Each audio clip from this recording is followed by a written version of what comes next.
Bismillahirrahmanirrahim. Assalamualaikum warahmatullahi wabarakatuh. Alhamdulillah kita ucapkan kehadirat Allah Subhanahu wa Ta'ala yang memberikan kita kesempatan untuk bertemu pada The Grumis bercerita pada sesi Ramadan tahun ini. Salawat dan salam kita sanjungkan kepada junjungan kita Nabi besar Nabi Muhammad SAW.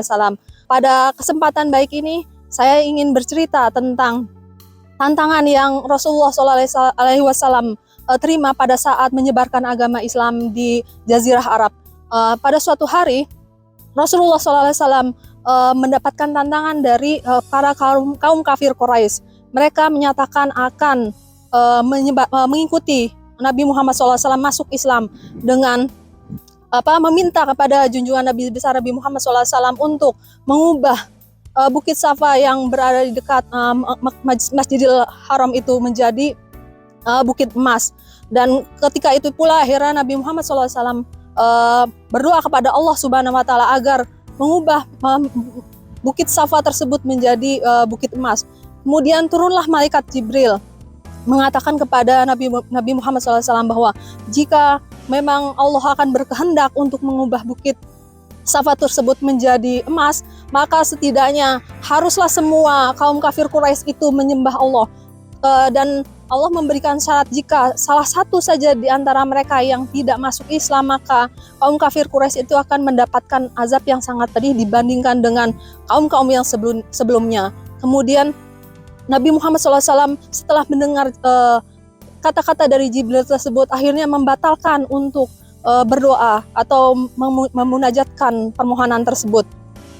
Dan dari cerita ini kemudian malaikat Jibril mengatakan, mengapa sesungguhnya para kaum kafir Quraisy ini meminta Bukit Safa tersebut menjadi emas, padahal pada setiap harinya semua tanda-tanda kekuasaan Allah sudah terlihat dengan adanya surat Al-Baqarah 164 yang menyatakan bahwa wahai manusia, sesungguhnya pada penciptaan bumi dan langit ini sudah ada tanda-tanda kekuasaan Allah di mana bergantian malam dan siang, dan kemudian dengan turunnya hujan.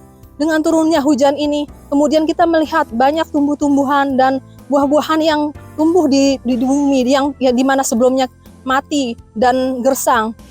Dengan adanya tumbuh-tumbuhan tersebut dan menimbulkan sumber kehidupan bagi manusia, akhirnya kita berpikir lagi seberapa jauh kita bisa melihat dari hujan yang turun ini. Misalkan kalau kita lihat sendiri di daerah di Indonesia misalkan gitu ya, kita lihat di daerah Indonesia yang hanya memiliki dua iklim, iklim panas dan iklim musim kemarau dan musim hujan. Sementara di benua Eropa yang dimana kita saat ini tinggal di Belanda, mereka memiliki 4 musim.